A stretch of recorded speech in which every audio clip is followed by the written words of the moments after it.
Well, who do we have here? A little girl. Just stay where you are, okay? Hey, stop!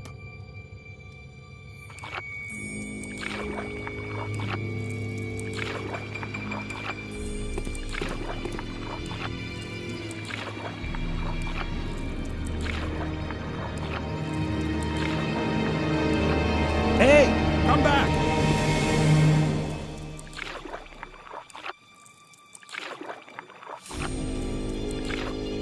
Give up! You can't get away!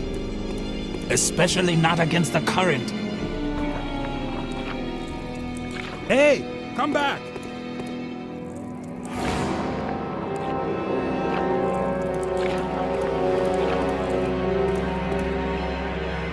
Triumphantly, Lily climbed the ladder. She had finally found a way to get into the institution. Not so fast.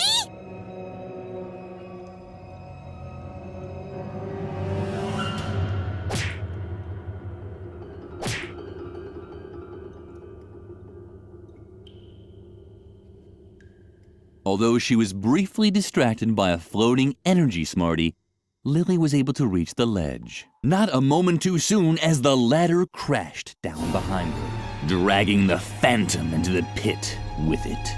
No! Fortified by the energy smarty, Lily was able to pull herself up on the ledge. Now her search for Edna could continue.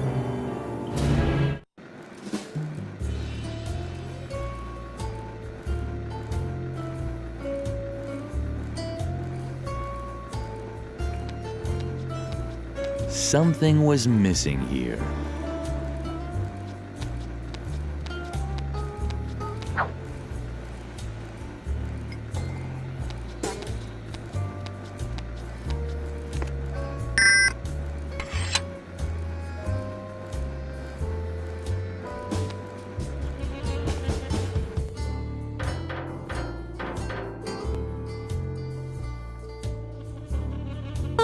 Hey, that's my fireplace. You shouldn't be here unless you want to bring presents or sweep the chimney. Not that the soot is bothering me. That was the old Mr. Frog. The new Mr. Frog is enjoying the dirt. Ah, dirt. You see?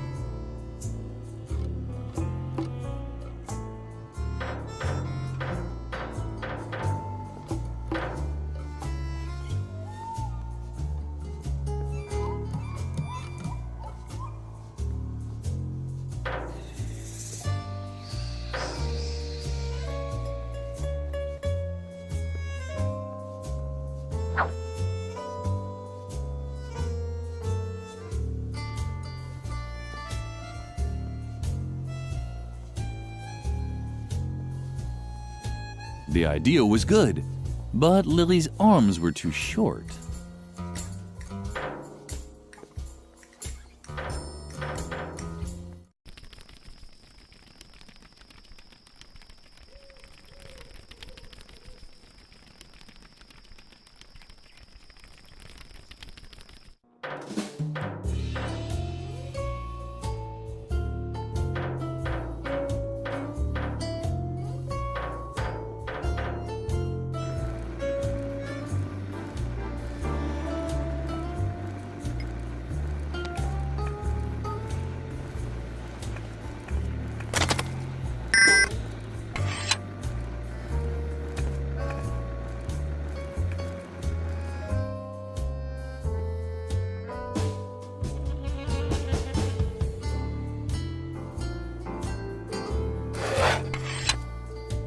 Lily had inadvertently broken off the leg of the chair. It was as pointy as a knife. Hopefully the funny little rabbit hadn't seen anything. But Lily, what are you doing there? Don't you remember? You must not use sharp objects. Just don't touch it, okay? See you around.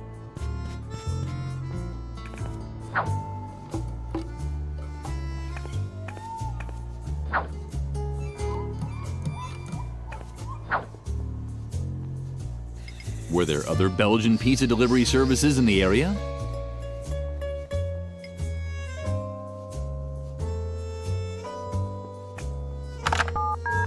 Welcome to Spermie's Pizza Centers. My name is Pokey. Can I take your order? The one on the asylum, is that right? I assume that we just shove it under the gate as usual. What toppings? Hello? Hello? Can I take your order? One with nothing coming up. Consider it done. It'll be about 30 to 45 minutes. Have a nice day.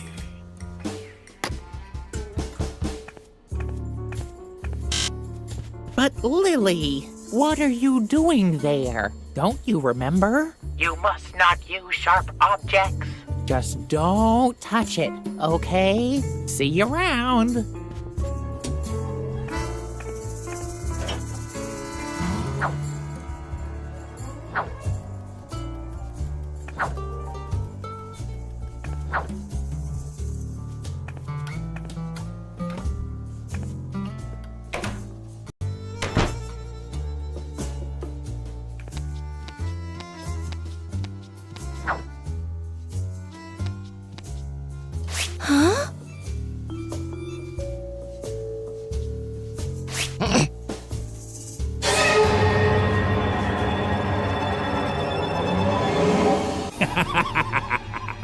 Surprised to see me again?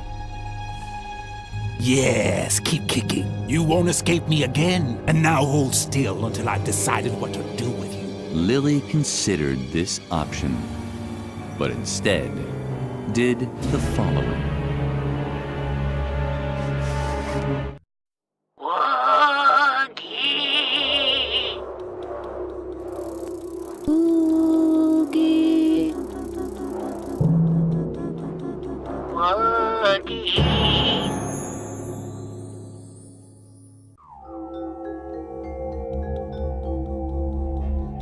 Lily didn't want to appear greedy. One feather would be enough, just like at Christmas dinner at the convent.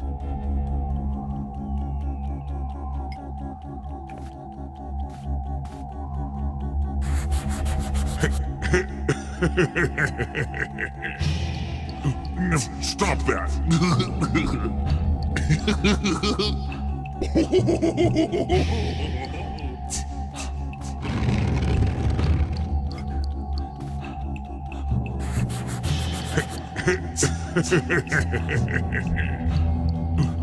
Stop that!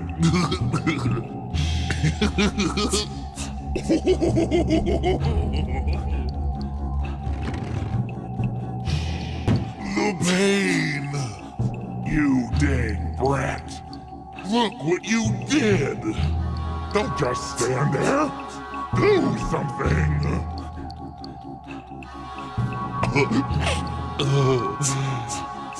Thanks. That was close. Uh-oh. This demon had also made a mistake. It seemed that in certain situations, it really was necessary to handle sharp objects. Lily returned victoriously to reality.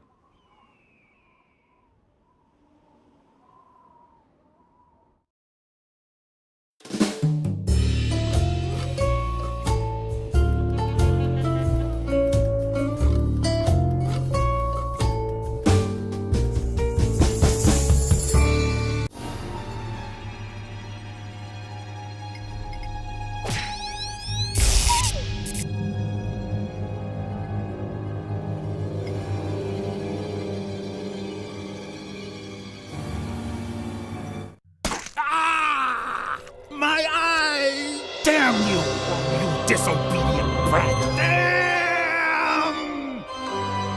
Lily fought for air. The phantom's grip was tight around her throat.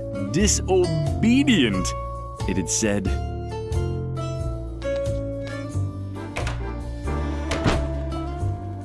Viddy, viddy, viddy, viddy, whoosh! Welcome to the launderette.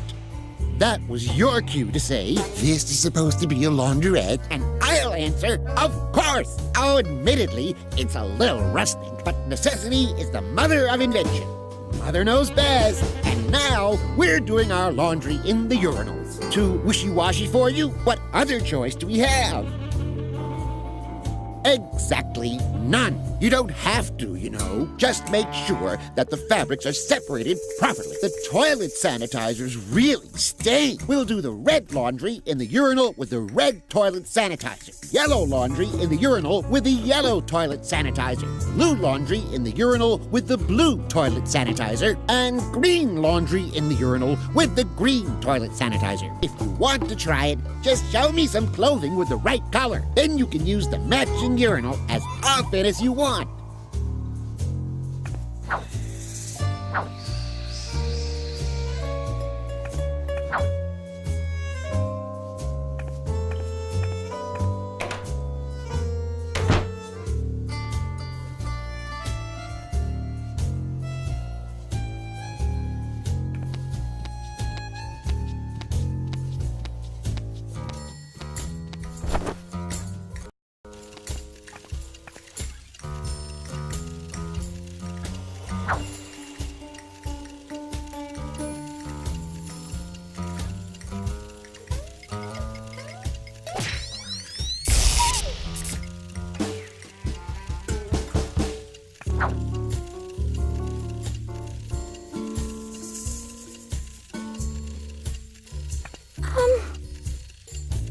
My goodness, who do we have here then? Another player! Yippee. Don't pay any attention to him! Peter just sees black all the time! He was born that way. That's true! Peter suffers from color blindness! Struggle Jug. Well said, loyal friend. We all have our crosses to bear. Oh yeah? Do you all wake up every morning knowing that one day you'll lie dead at the foot of a traffic light? Not exactly. But Druggle Jug, for instance, mixes up his blues and greens. You can't really compare the two. Your girlfriend Petra mixes up her yellows and greens. She's not my girlfriend. And we, King Adrian, mix up our reds and yellows. You should have been there when we played the board game! Sorry! Peter almost choked to death! I wanted to end my misery. Afterwards, we decided never to play a board game again. Only fantasy role-playing games instead. You decided that. And what did we just say? It's so exciting! We're a group of adventurers in the legendary world of Hove-Motigor. Oh, please, why don't you join us? Struggle Jug? Not so fast. If the fair maiden wishes to join us in battle, she must first prove herself worthy. She must complete a task that puts her heroic valor to the test. Just tell her to order a pizza already, so we can get on with it. So be it. She shall order us pizza. I want broccoli on the pizza, but no tomatoes, please. Struggle Jug? Oh, no broccoli. Struggle Jug? Bananas aren't bad either, but I could just die for broccoli. Oh yes. Please do. For that, I'd even happily have bananas on a pizza. You only eat blueberries anyway. Yes, I like blueberries, but in this life, you never get what you want anyway. Upon the order of the king, blueberries will be banned from the pizza. Instead, knowest that tomatoes will grace the pizza dough from now on. But I don't like tomatoes. Lily had heard enough. It seemed impossible to get a pizza that everyone liked.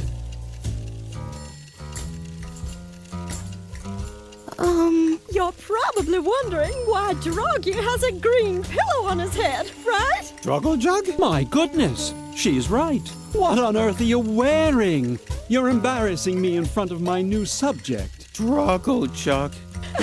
Yes, it is a little strange. Wait until you've heard the explanation. Today should have been Blue Pillow Day.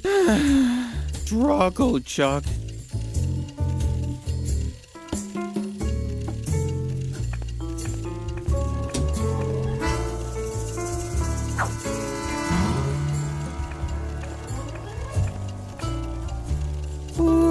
Struggle Jug, I believe our guest is searching for the tyrant known as Dr. Marcel. Deliver her thy news. Struggle, Chuck. Druggle jug, druggle jug, druggle jug, Don't forget to mention the helicopter. druggle jug, and was never seen again. Bravo! Well told, loyal friend. Since then, these lands have returned to the wise rule of a magnanimous king. We can do whatever we want. Does that mean I can finally sleep now? No!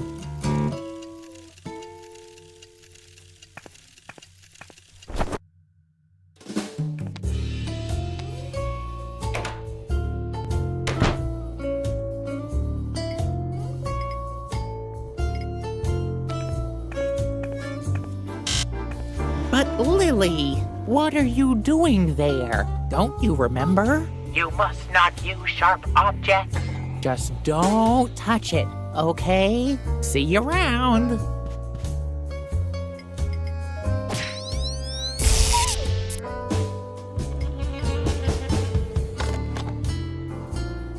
Dr. Marcel would surely be pleased. With the help of his credit card, Lily made some confetti.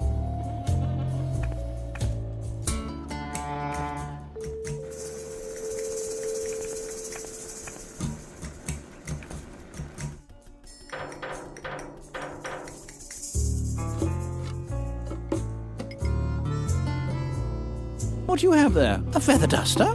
Not that I would want to have a feather duster. Oh, no. No matter how pretty they look. Which doesn't mean that I can't hold it for a second. Just one little second. That would be completely harmless. Don't you think? Give it to me now.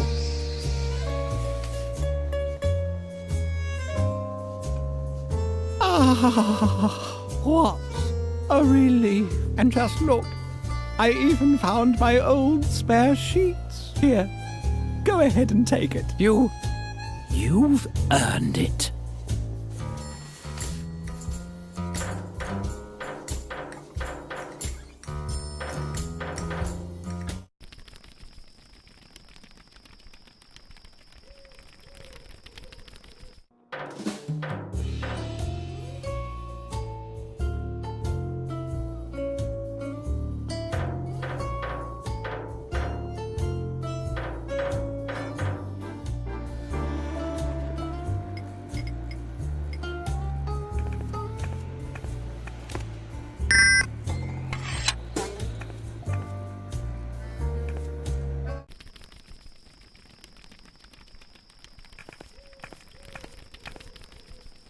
Hello, stranger. Before you say anything, please take a deep breath.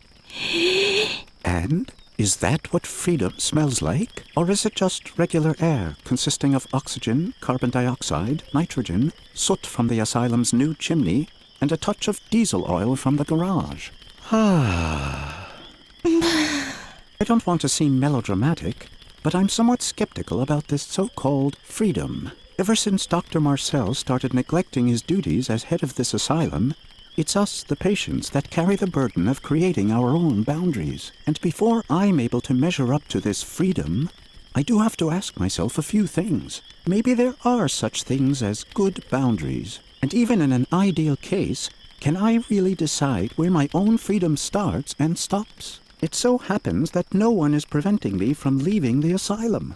Does that mean I'm free? Can I just fly away, spread my wings, and leap from the asylum roof? The urge is there. Just like any bee, I long to buzz across fields of flowers collecting honey. But I'm still fighting it. Something about this freedom stinks.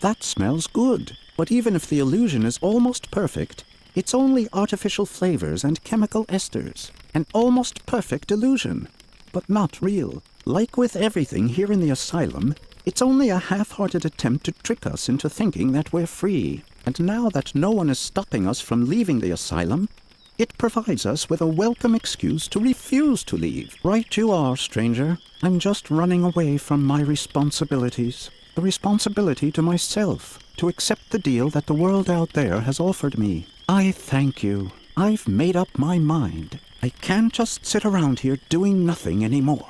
I should buzz across fields of flowers and collect honey. Toodaloo, asylum. Hey-ho, freedom.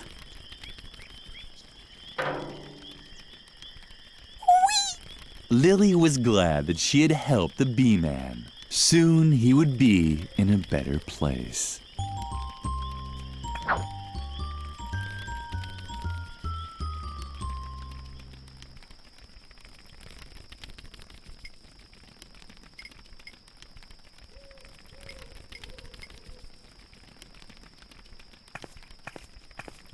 Lily had often wished to go to the zoo to feed the animals.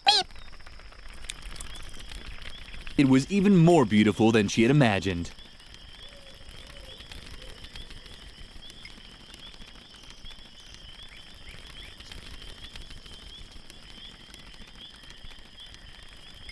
Lily knew that you could use starch to stiffen up laundry. It wouldn't hurt to give it a shot.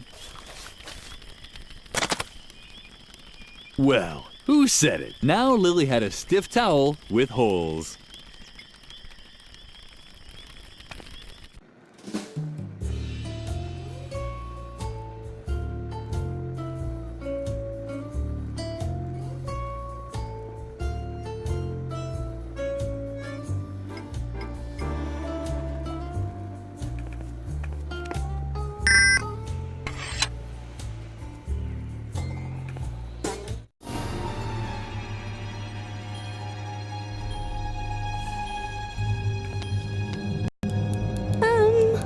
Yikes!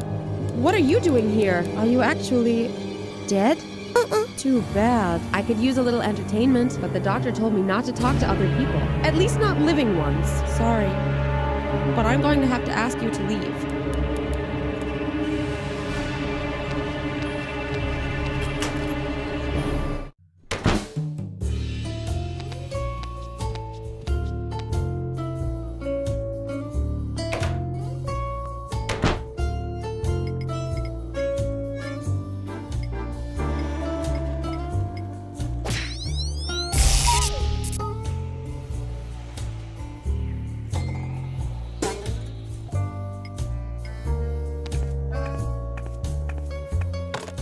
Oh dear, Lily really had managed to ruin the sheet. But perhaps a sheet with 2 eye holes could be good for something.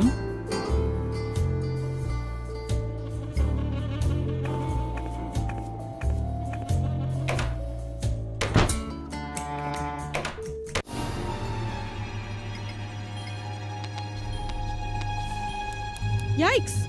A ghost! How sweet! Finally someone to talk to. You have to help me. Dr. Marcel is wrongfully keeping me here in the asylum. Isn't there anything that you and your ghost buddies can do about it? Curse him? Deprive him of his sleep? Drag him into the 7th circle of hell and torture him for all eternity with red-hot needles? Oh, come on. I've done so much for you. I've performed obscure rituals, sacrificed chickens, danced naked. Although when I think about it, I'm not sure if it was really a ghost that asked me to do that. Ugh. I don't feel so well. Could you please take off your head while we're talking? Oh man, you're not very talkative. Can't you help me at all? Great! Look at this!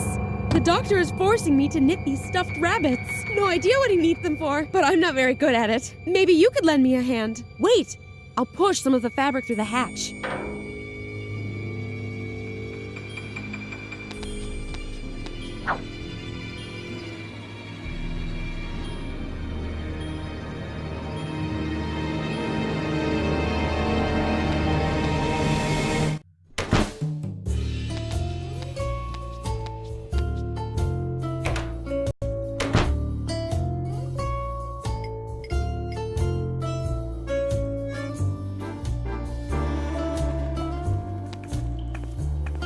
What do you have there? Let me see. Oh, very good. You obviously understand the basic principle. Go ahead and use the red urinal as much as you like.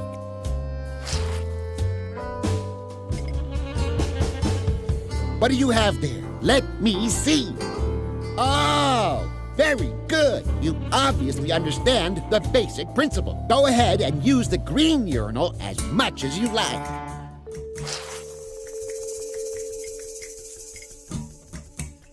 What do you have there? Let me see. Oh, very good. You obviously understand the basic principle. Go ahead and use the yellow urinal as much as you like.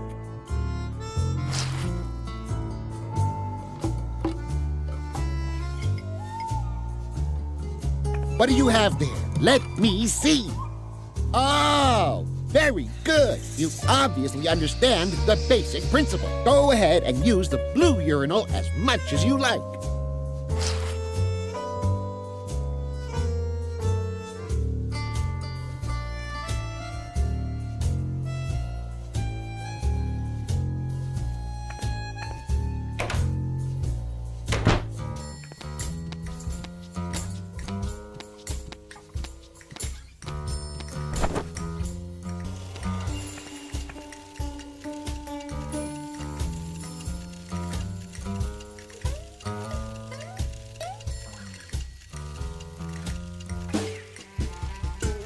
Ah, the pizza. Well then. Druggle Jug! Indeed. You've forgotten bananas for my good friend Druggle Jug. No one shall want for food at my table. Get rid of it. Take it from our sight.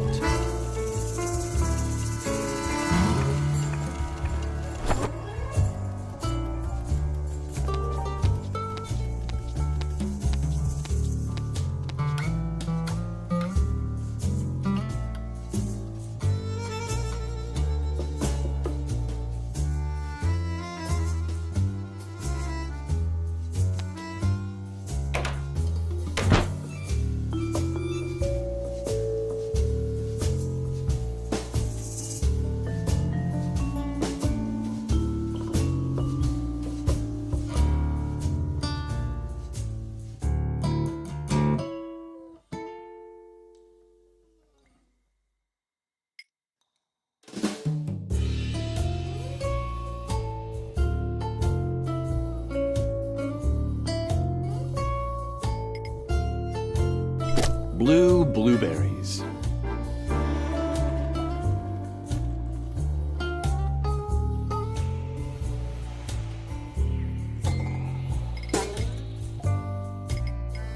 Yellow bananas. Red tomatoes. Green broccoli.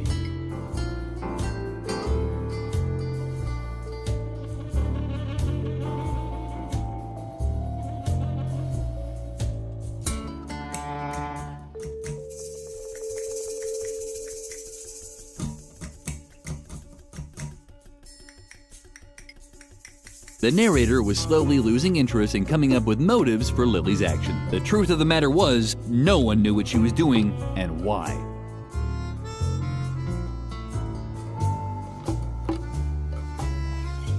The narrator was slowly losing interest in coming up with motives for Lily's action. The truth of the matter was, no one knew what she was doing and why.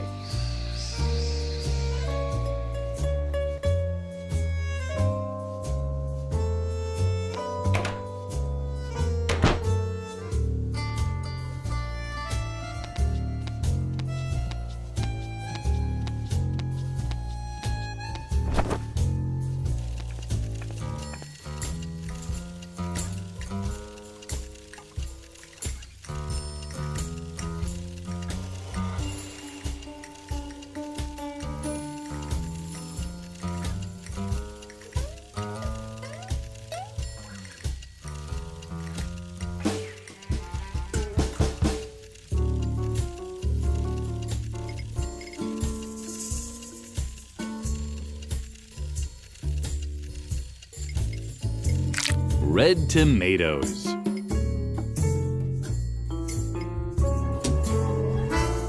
Blue blueberries. Yellow bananas. Green blue blueberries.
How about that? Green tomatoes.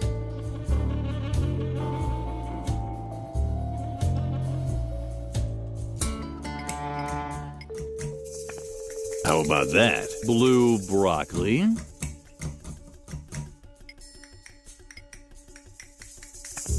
How about that? Red blueberries.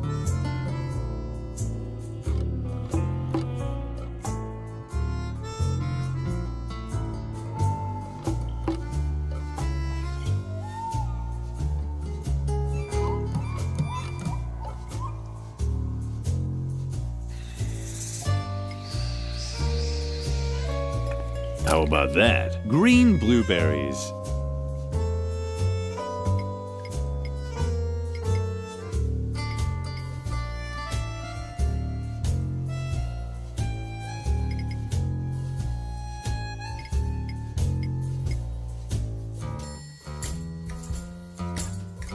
Lily knew she wasn't supposed to play with her food. Food was such a sore loser. And when it started acting up, Lily would get scared. Lily knew she wasn't supposed to play with her food. And when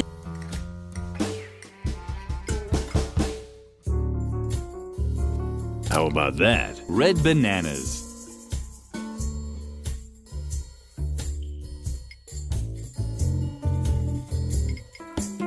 Green tomatoes.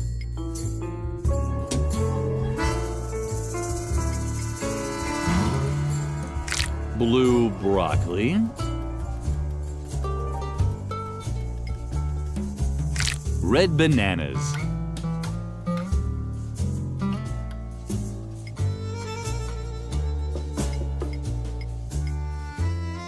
Green blueberries.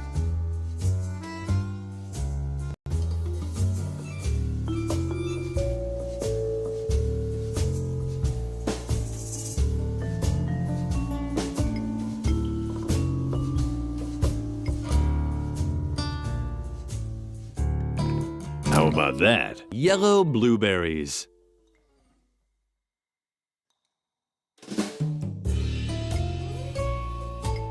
Yellow blueberries.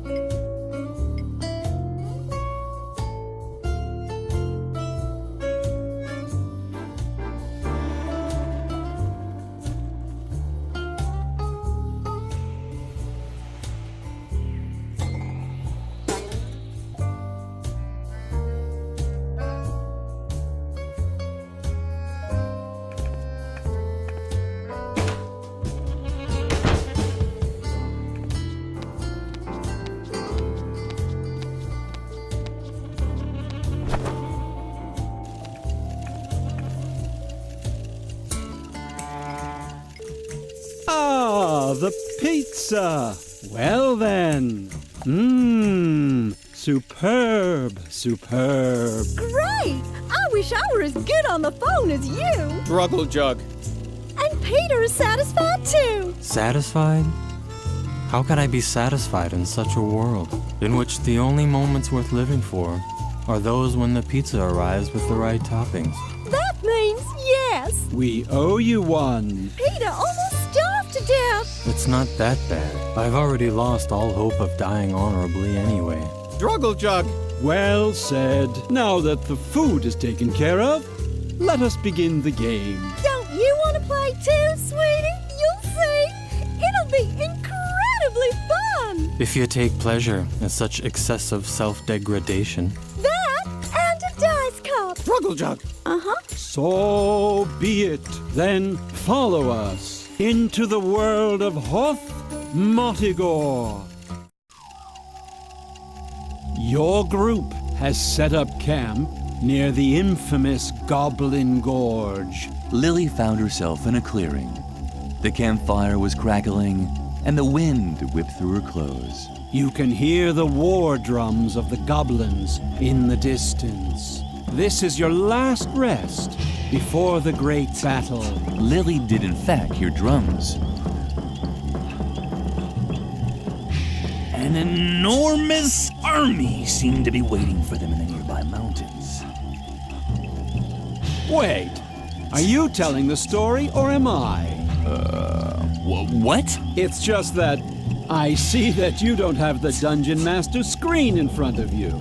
And I'm pretty sure that the Dungeon Master is recognized by his Dungeon Master screen. That's ridiculous. I'm the narrator. I don't need a... Well, then why don't you be the Dungeon Master then? I'm curious how you'll do without any battle value tables or source books.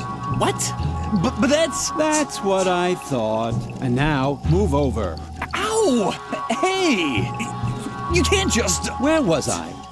Oh, yes. You're here on the orders of the king to drive the goblins from the gorge. There are rumors that the goblins have dammed up the Pink River. This has turned Hothmotagor's most important memorial into a reservoir, the Valley of Unpleasant Memories. Also sitting at the fire is a mysterious local guide. You're tired from the journey, but sleep is far from your mind. Goblin scouts could be lurking anywhere. The black magician Petrula, the noble Sir Drogalot, and the amusing juggler Snippo I want a different role. Shush! are gathering their strength for the battle. Only the Amazonian barbarian warrioress Lilligrim. Huh? That's you! Only the Amazonian barbarian warrior Lilligrim is restless. It's your move, Lilligrim. What will you do?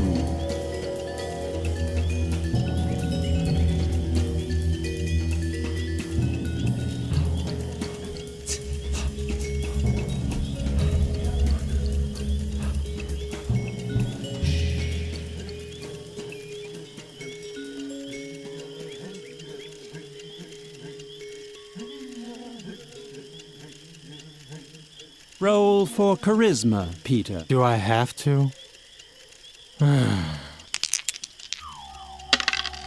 That was to be expected. Snippo is just about the ugliest dope you've ever seen.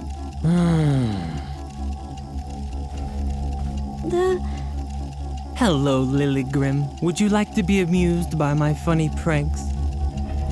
Then watch me. And are you amused?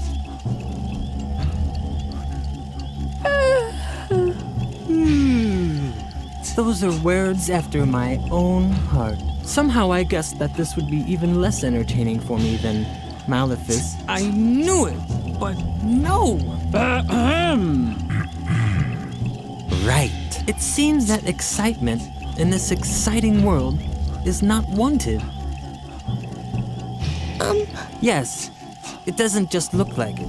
I am actually juggling only one ball, and I know how ridiculous that must seem. My character sheet said that I, the comical Snippo, have the marvelous ability to juggle 55 balls at once. But as much as I would have liked to imagine what such a thing would look like, the mysterious traveler thought I should just juggle one ball instead, because it's much more contemplative, and as long as my shame or boredom doesn't cause me to spontaneously combust, then I'll stick to that. If you have a better suggestion...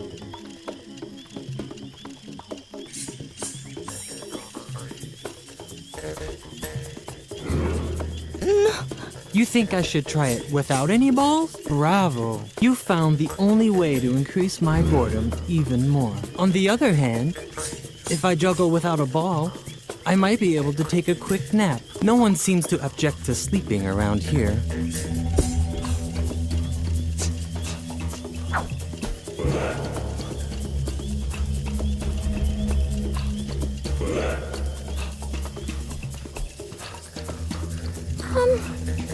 Don't startle me like that. Can't you see I'm watching the kettle? If you're wondering what I'm doing here, I'm brewing a diabolical magic potion, of course. Well, it's actually a calming tea. I really wanted to conjure some coffee demons, but they don't let you get any sleep. And we do need our strength for the battle. Now I have to watch the kettle before it starts to whistle. The traveler has such sensitive ears.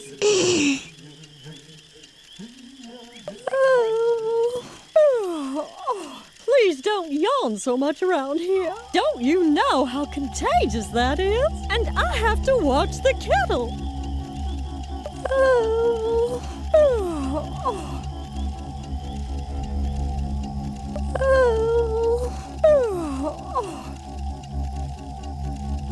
Oh, if you're staying up anyway, do you think you could watch the kettle? Oh, great! Then I can finally get some sleep. As you know, we need our strength for the battle.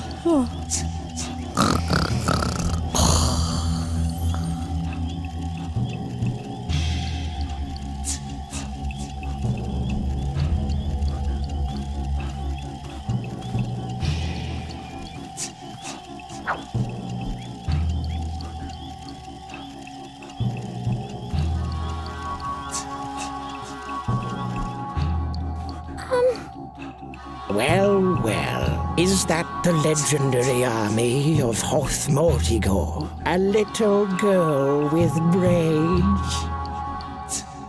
Fabulous. Oh, why so angry, little girl? You're not here to declare war, are you? It would almost make a pleasant distraction, putting your feet up and drinking tea all the time. In the long run, it's not good for my goblin army.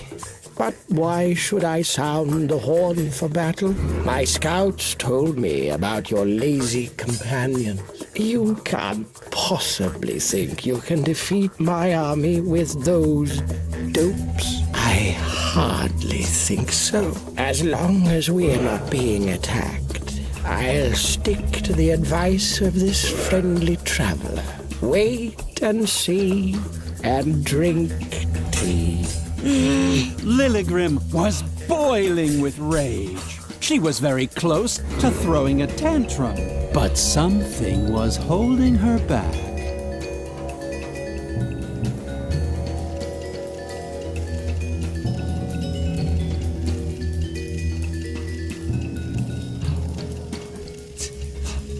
The hooded figure sat silently at the campfire.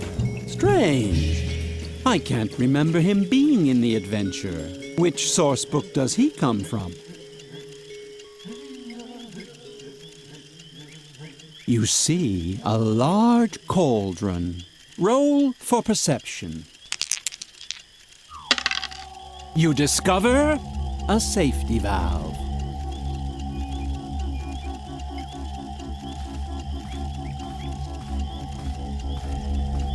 Good!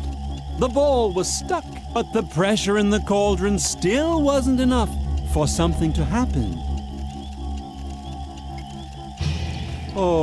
Okay. Will no one do anything? Sir Drogalot? Druggle-jug? In character, please. Drug? Not yet, Lilligrim. The fire should last the whole night.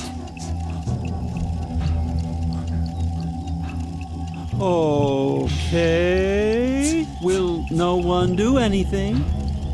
Sir Drogalot? Druggle-jug? In character, please. Drug? Not yet, Lilligrim. The fire should last the whole night.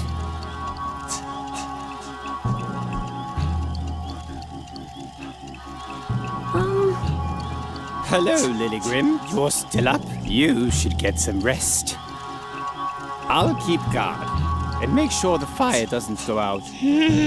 Don't look so grim. Your thirst for action is honorable, but the mysterious traveler is right. Strength lies in tranquility. Lilligrim felt like screaming at the brave Sir Drogalot. She hadn't traveled all the way to Goblin Gorge just to sleep, but something kept her from losing her temper. Fuming, she turned away from her companion. Her eyes fell on the quiet traveler who had listened to the entire conversation. Was that a smile she saw beneath the hood?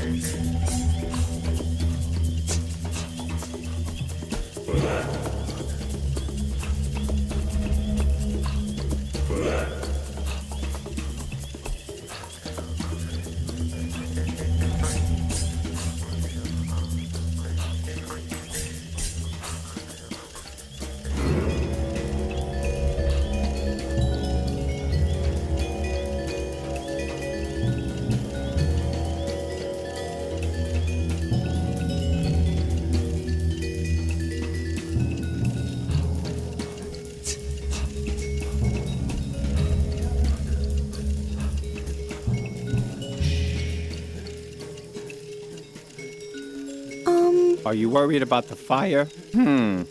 Usually, I'd agree with you. Those few logs are certainly not enough to keep the fire burning through the night. Plus, the best things always happen to you when you go into the forest looking for firewood. You find treasure maps, fall into enchanted wells, or meet merchants with magical amulets. Maybe I should... Relax a little and call it a day. That's what you wanted to say, right? The traveler is right. There doesn't always have to be an adventure, and the night is pretty warm. I'll wait up to put the last log on the fire. Then I'll turn in too.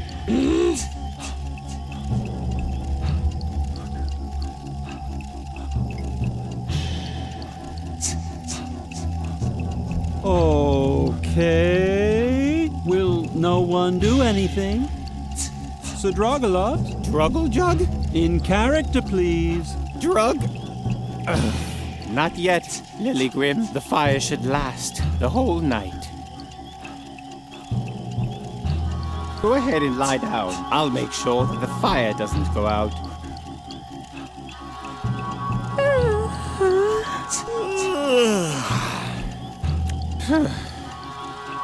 Are you as tired as I am?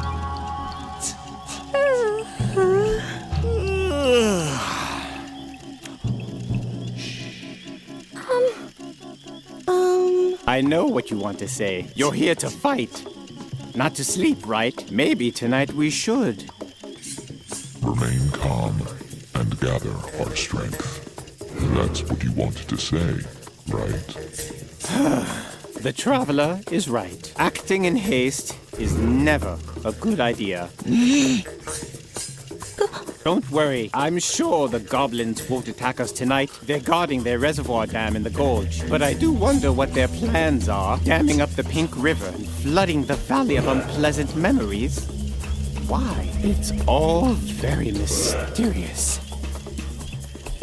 Why are you so worked up? Lilygrim, did you find out something about our companion?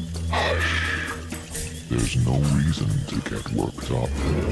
As long as we keep calm and don't lose our nerve, we'll remain a step ahead of the goblins.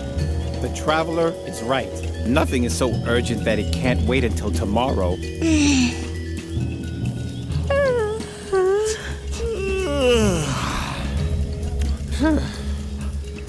Are you as tired as I am? Don't worry about the fire. I'll stay up until the last of the wood has burned.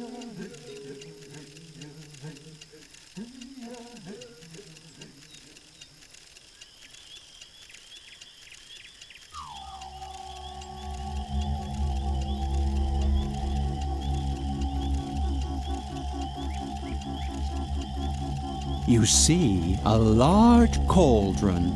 Roll for perception. You discover a safety valve. Okay. Will no one do anything? Sir Drogalot? Druggle jug? In character, please. Drug? Not yet, Lilygrim. The fire should last the whole night.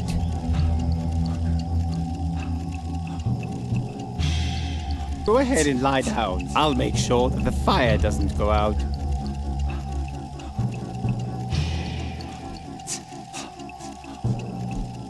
The goblins have dammed up the Pink River and turned the Valley of Unpleasant Memories into a reservoir. I wonder why.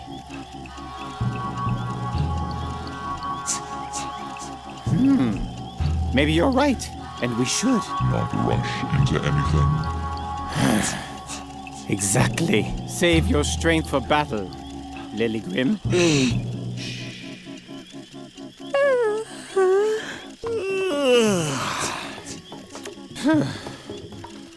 Are you as tired as I am? The goblins have dammed up the Pink River and turned the Valley of Unpleasant Memories into a reservoir. I wonder why. Don't worry about the fire. I'll stay up until the last of the wood has burned.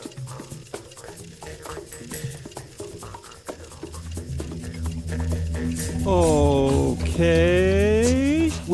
no one do anything. Sudrogalot, Druggle jug? in character, please. Drug? Not yet, Lily Grim. The fire should last the whole night.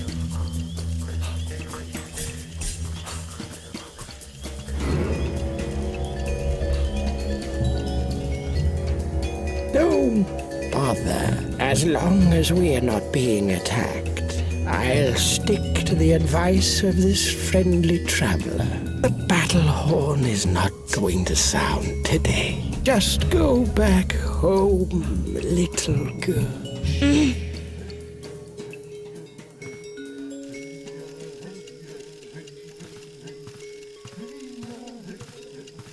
Go ahead and lie down. I'll make sure that the fire doesn't go out.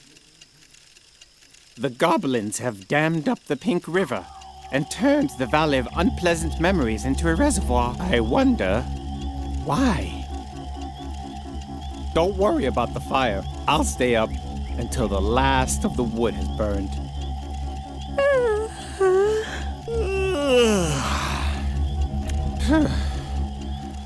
Are you as tired as I am?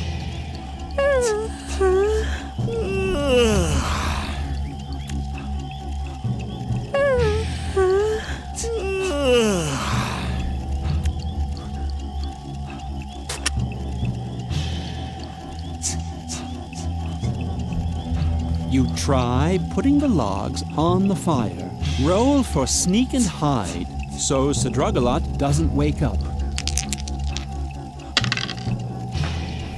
Done! The logs were in the fire. But child, what are you doing? This noise can't possibly be good for the group harmony. Without wanting to rush you, maybe now is the time for controlled, well-considered action. If you proceed with the required calm, I'm sure you'll be able to defuse the situation before there's a disaster. I really must insist you stop making that sound. Can't you see that you're threatening to destroy the idyllic calm?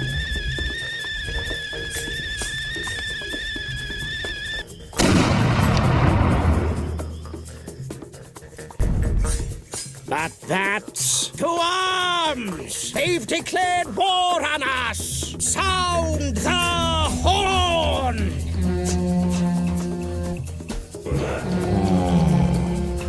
That sound.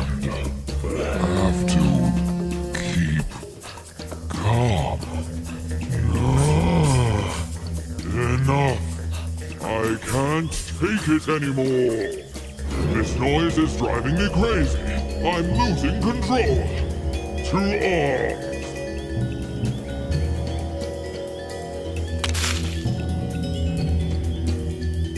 Finally, the fun part of the role-playing game began. The group stormed the battlefield with no restraint. They were led by Lilligren, who furiously swung her berserker sword in circles. And as the dice rolled in the institution, so did the heads of goblins in Hoth Modagor. It seems it is a good idea to occasionally vent your rage. It was a short battle. The goblins were powerless against the fury unleashed by the group. The plans of the Goblin King were thwarted. Lilligrim found the defeated monarch cowering beneath one of the support beams of the dam. Lily. Poor, foolish Lily. That was a terrible mistake. Lilligrim was still wondering what he meant when she heard an ominous crack above her.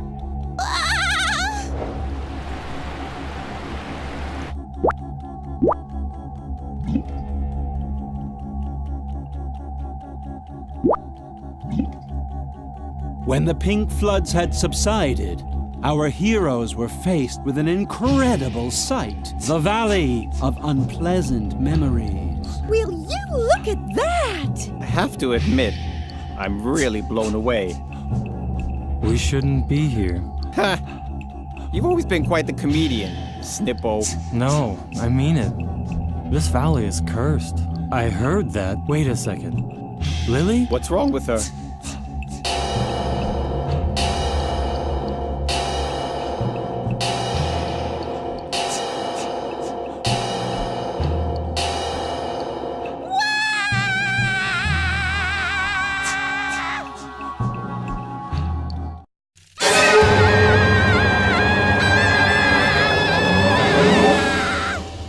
Do we get XPs now? Lily had seen the truth. I'm sure you can imagine how she felt at that moment. You can't? Oh well. Who knows what really goes on in the mind of a little girl?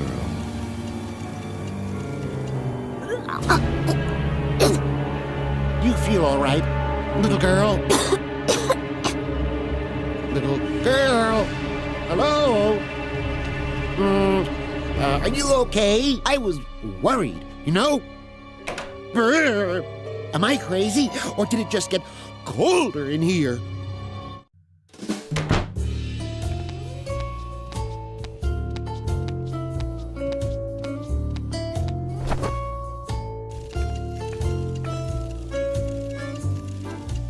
That was fun! You really have to play with us again sometime. You? It's so depressing. I'm supposed to award experience points to improve a talent. Expressive dance, making music, lockpicking. I don't actually want to be able to do any of those things. Isn't there a talent such as accepting one's fate? Or assigning experience points without experiencing an existential crisis? Peter's dithering made Lily furious. Couldn't the notorious whiner make even the most basic decisions? Lily would have liked to smack him across the face, but something held her back.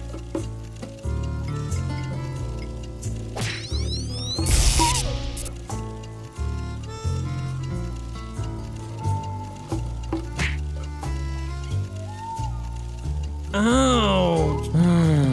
You're right. I'll just increase pick locks, and that's it. There. Why don't you just hold on to the character sheet? I don't want anything to do with it anymore.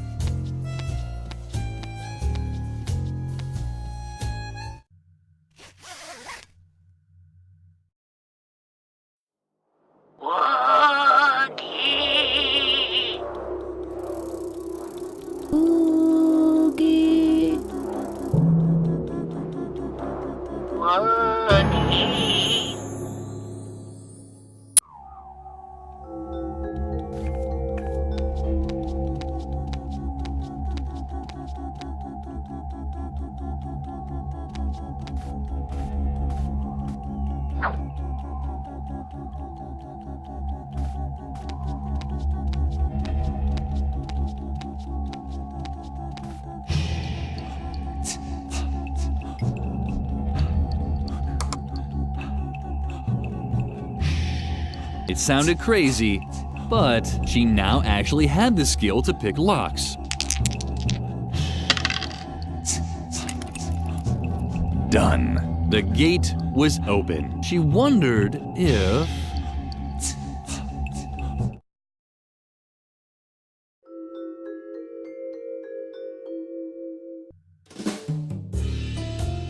It was true. She'd opened the real gate during her trance. The path to the asylum's tower was now free. Somewhere in the dark uncertainty, there she would find her friend.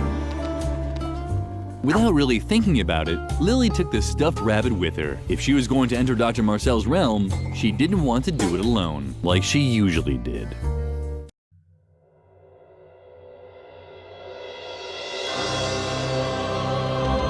The door was firmly locked.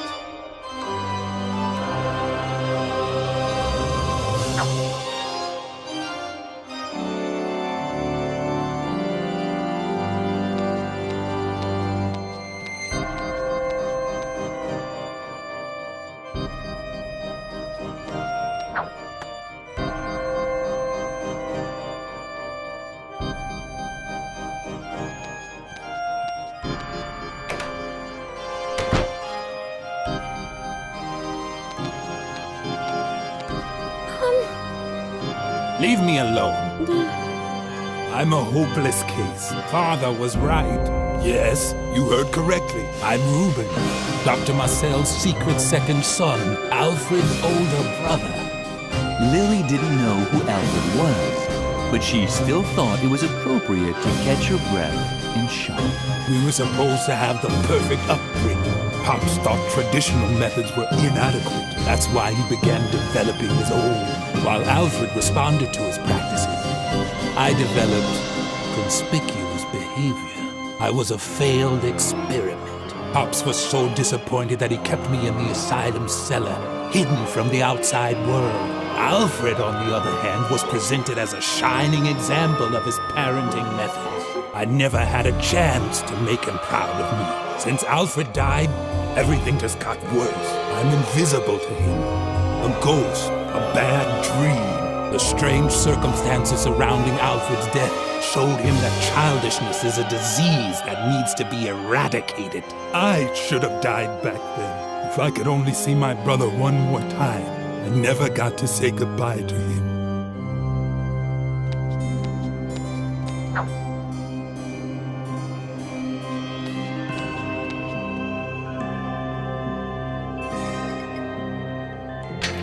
On top of the clothes rack, the bowling ball looked like a skull, but something was missing. Lily shuddered. Suddenly, there was a ghost in the storeroom. What's that?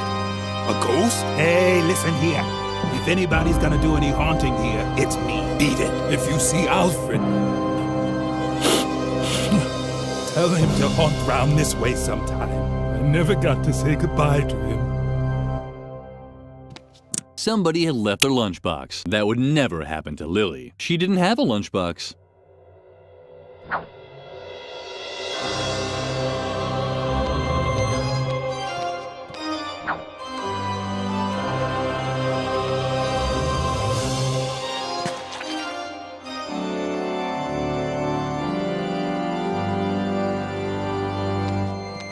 How awkward. Lily had destroyed the termite farm.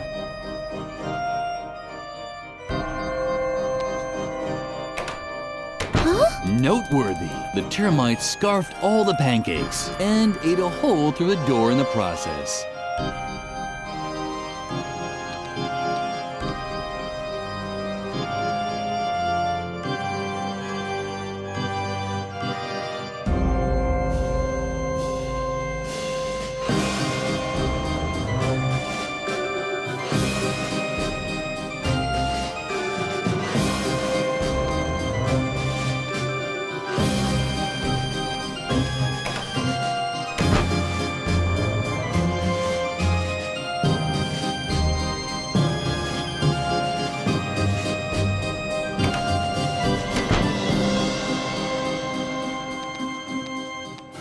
Lily understood the principle of locks and keys, even if it sometimes appeared otherwise. Lily understood the principle of locks and keys, even if it sometimes appeared otherwise.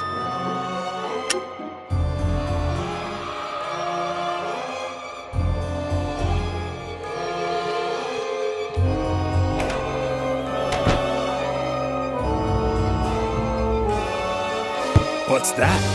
A ghost? Hey, listen here. If anyone's gonna be haunting around here, then... Wait a minute. Alfred? Alfred! It's really you!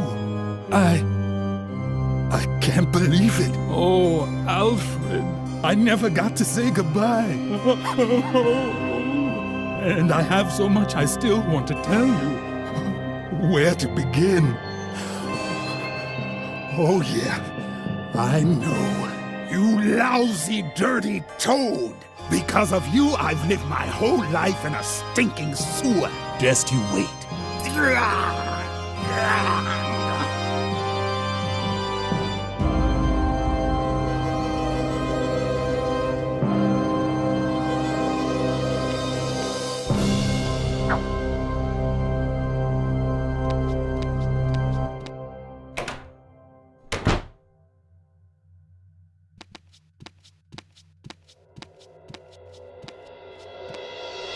The door was firmly locked.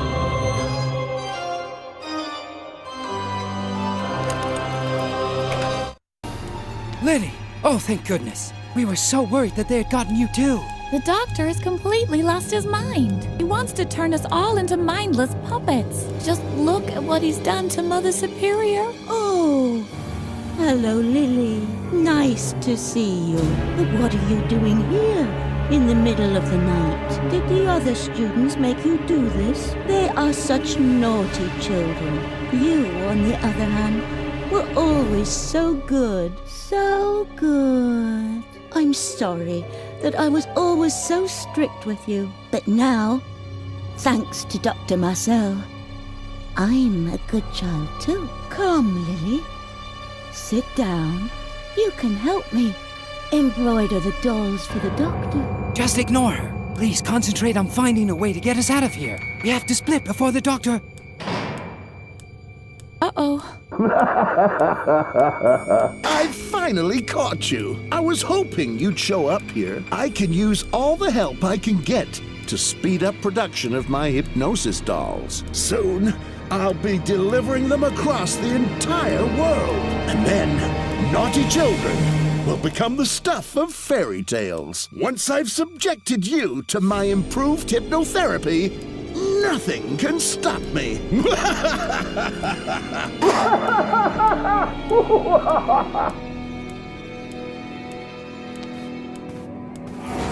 I'm so happy to see you, Lily. I'd give you a hug, but...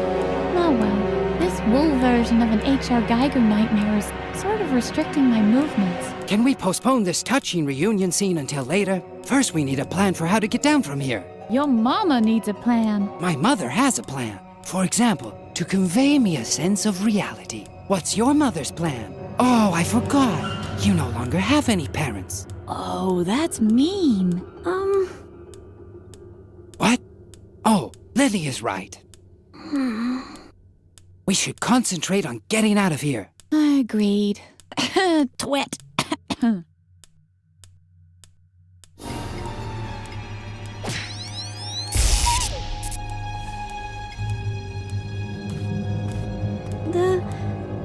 Come, Lily. Sit down.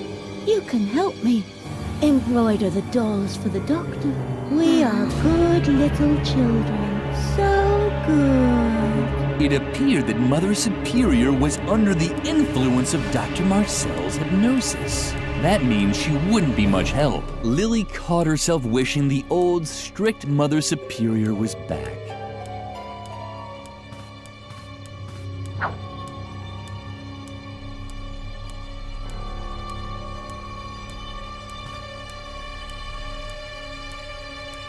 Lily hesitated.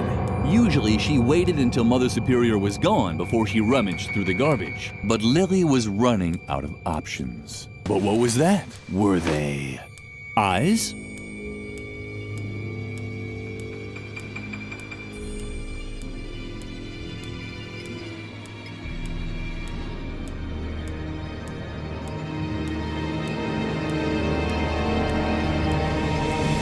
Perfect. Lily now had a needle and thread.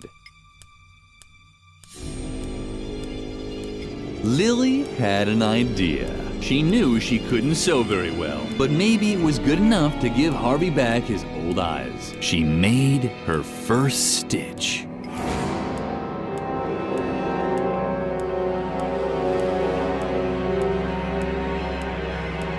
Lily hesitated. She'd often been told that she wasn't very good with the needle and thread. But what did she have to lose? She was just going to have to chance it. What are you doing? Stop that! You're hurting me! You must not use sharp objects. You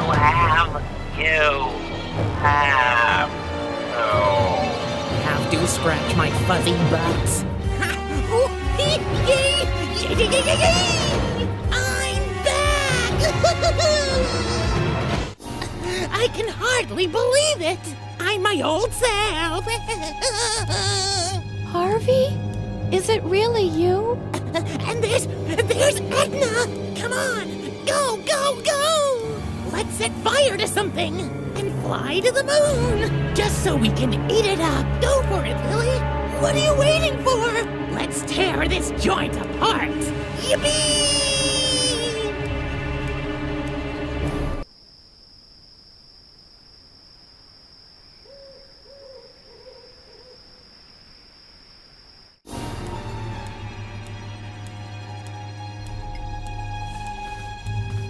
You have to get us free, Lily. I think Mother Superior has a knife to cut the threads. Unfortunately, she can't use it while she's hypnotized. Could Lily help Mother Superior overcome her mental blocks this way? Shaking, she pulled the string.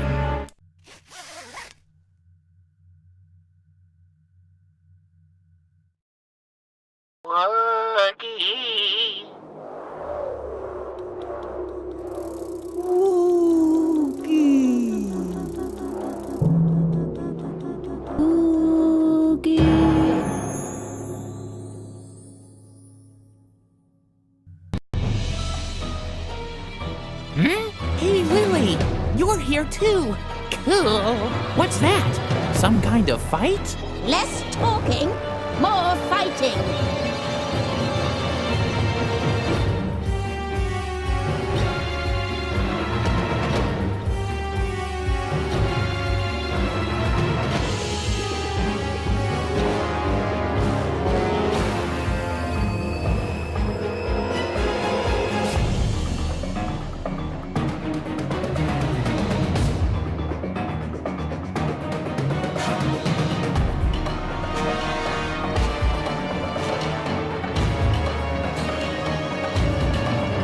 Now it's your turn.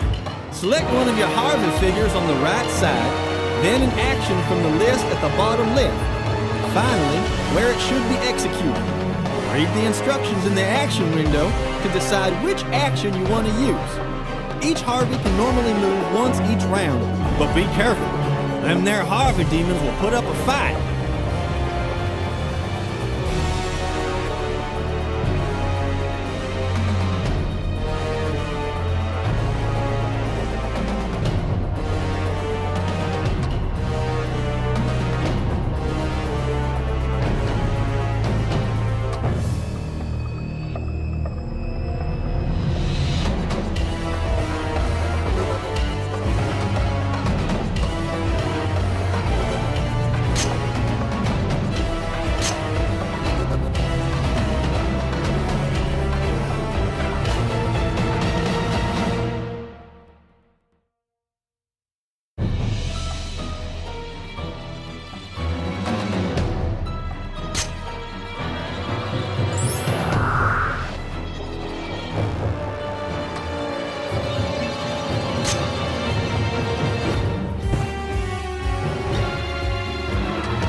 You can't beat me in my own trance. You can't beat me in my own trance.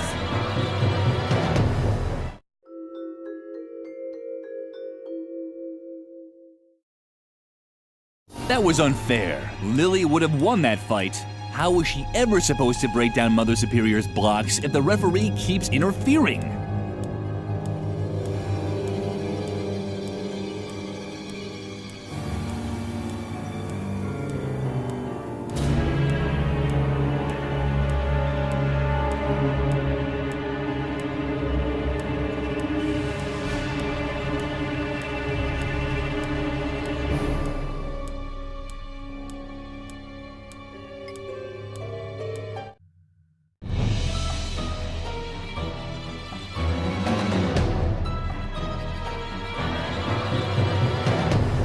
You won!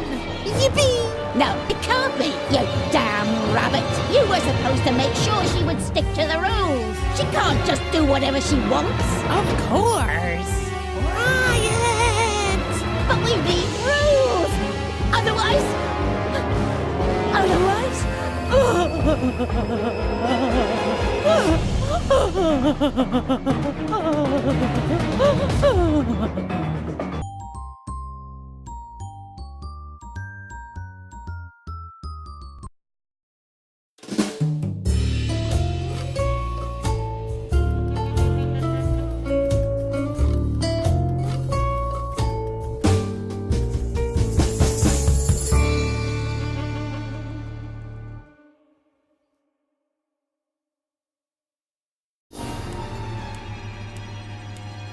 Mother Superior's behavioral blocks had been removed.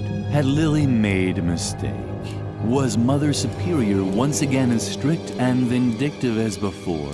But even as Lily thought about such things, Mother Superior started weeping uncontrollably. Thank you, Lily. I'd completely forgotten what it's like to be a child. All the unfair rules. All the restrictions. Oh, Lily. What have I done to you all? Bravo, Lily. Now we have her where we want her. Take the knife from her so you can finally cut us loose.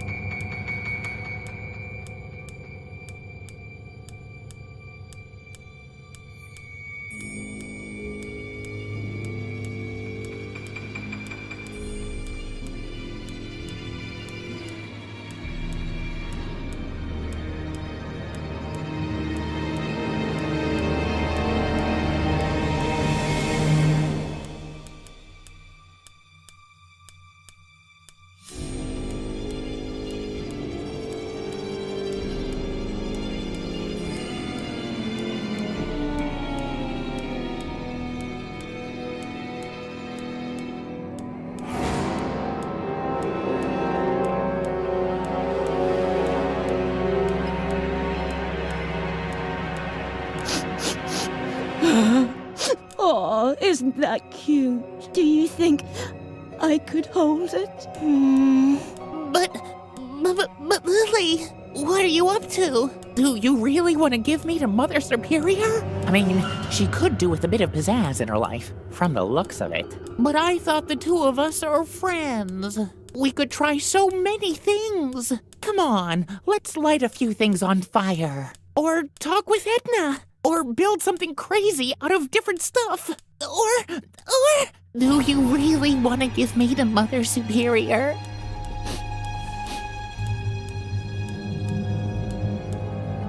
Uh-huh. Really? Really? Uh-huh.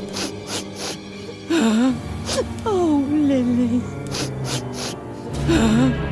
How can I ever make this up to you? I'm sure you want something to make up for it, don't you? Unfortunately, this knife is all I have. Do you think it would be enough? Uh-huh. Wonderful. Oh, thanks for everything, Lily. Well done. If you carry on like this, I can imagine hiring you as a deputy someday. Or I could hire you as a cosmonaut's assistant, which is even cooler than a deputy. Whatever. Just please, cut us loose, fast. Then we'll figure it out. I've already come up with a plan. I'm sure you know the story of the girl who ran away from Dr. Marcel's asylum long ago? The same girl that pushed him down the stairs that same night? Well, I never told you this, but that girl was me. What a surprise. Yeah. And that's why I know my way around here so well. Behind the cushion over there is the famous ventilation shaft that I used for my escape back then. We'll be free in no time at all. We'll have to get past Dr. Marcel's office first, but, Lily? Is something wrong? Come on, Lily. Cut us loose. What's going on? You're not going to do something stupid, are you? Lily, where are you going? Lily! Lily!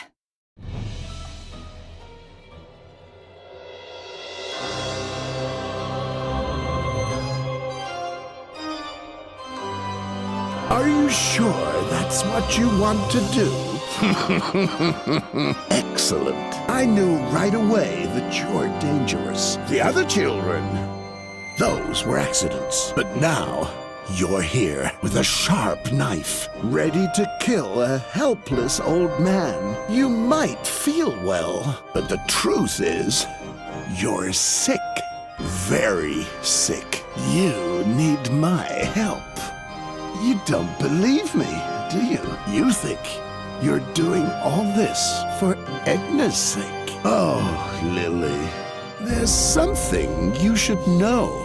about your friend. She doesn't exist. There was a girl called Edna once. You probably once heard about her, but the girl that you know is nothing more than a figment of your imagination, an attempt to escape your friendless life at the convent. You think I'm lying, right? Because there's someone else who can also see Edna. Let me guess. A priest, perhaps? No. A policeman, right? The manifestation of a higher authority. When you thought that Edna was in danger, your subconscious invented him, too, to legitimize defying Mother Superior's rules and helping your friend.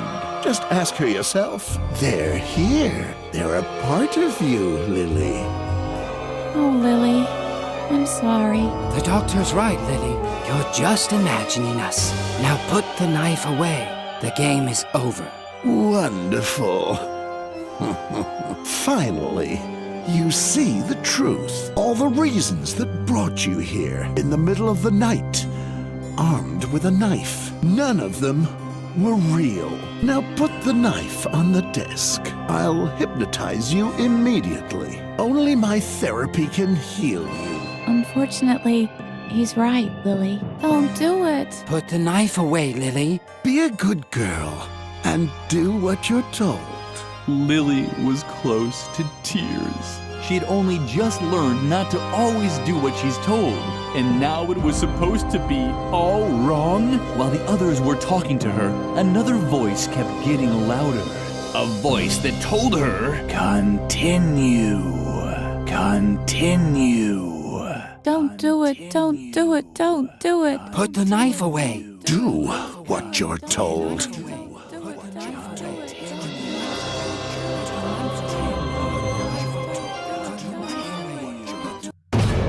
Lily had no intention of undergoing therapy. She'd never felt so free before. She could decide for herself what was right and wrong. Slowly, she raised the knife. No. Lily! No! No! Maybe this wasn't the happy end you were expecting, but the moral of the story is you can do whatever you want as long as you keep your free will. Even if it means stabbing an old man in a wheelchair to death. The end.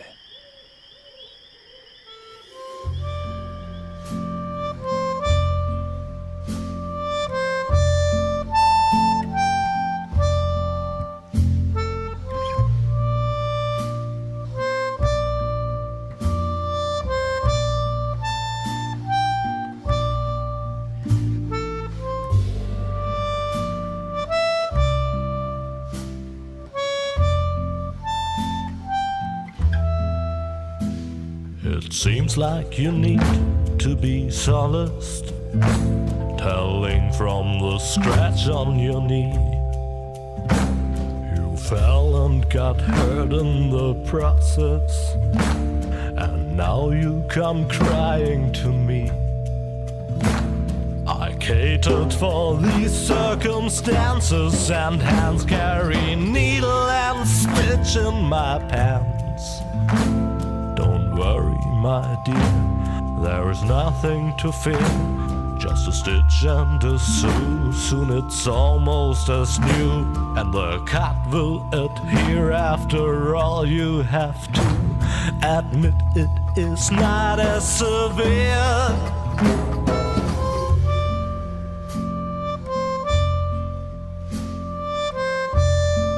Oh, I have needle and stitch right here.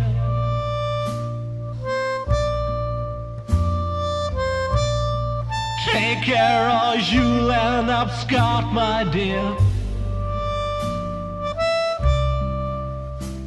I can't stand to watch children bleed. Well, don't give me that kind of look now.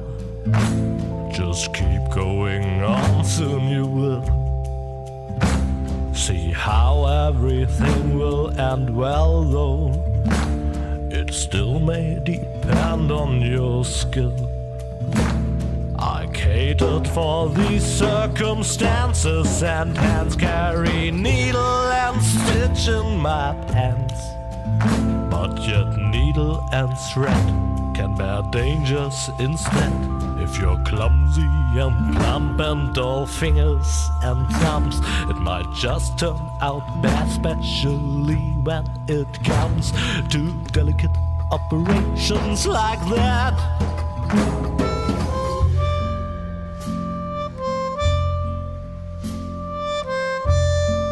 Oh, I have needle and stitch right here.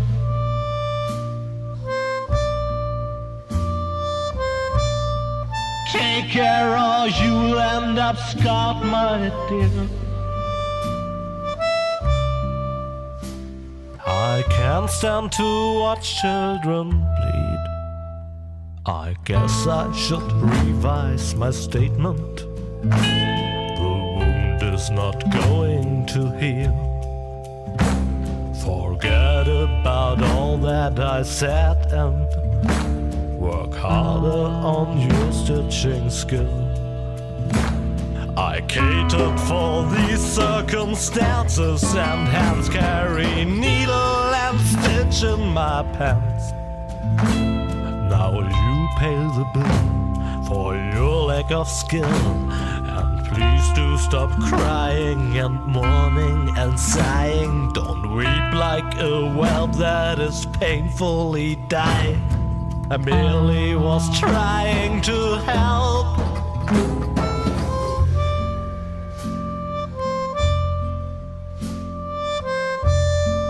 Oh, I have needle and stitch right here.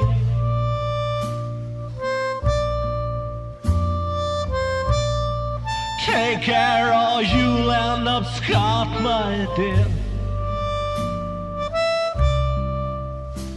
I can't stand to watch children bleed.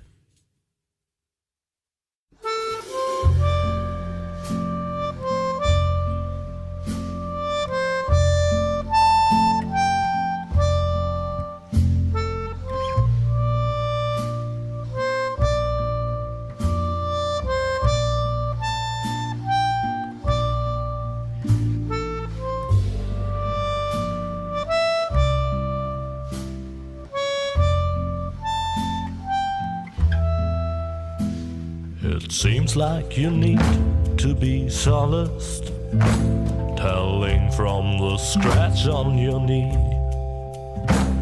You fell and got hurt in the process, and now you come crying to me. I catered for these circumstances, and hands carry needle and stitch in my pants. Don't worry, my dear, there is nothing to fear. Just a stitch and a sew, soon it's almost as new, and the cut will adhere. After all, you have to admit it is not as severe.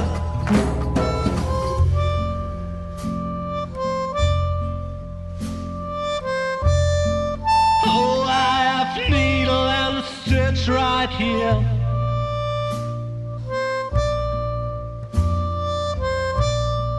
Take care or you'll end up scarred, my dear.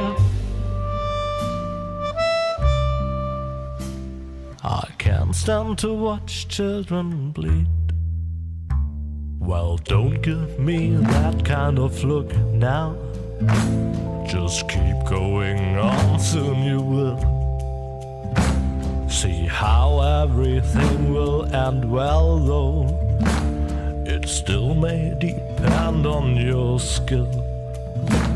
I catered for these circumstances, and hands carry needle and stitch in my pants. But yet needle and thread can bear dangers instead. If you're clumsy and plump and all fingers and thumbs, it might just turn out bad, especially when it comes to delicate operations like that.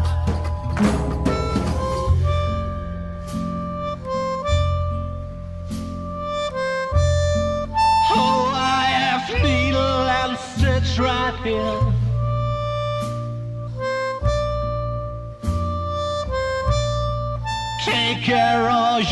end up scarred, my dear. I can't stand to watch children bleed. I guess I should revise my statement. The wound is not going to heal. Forget about all that I said and work harder on your stitching skill. I catered for these circumstances, and hands carry needle and stitch in my pants.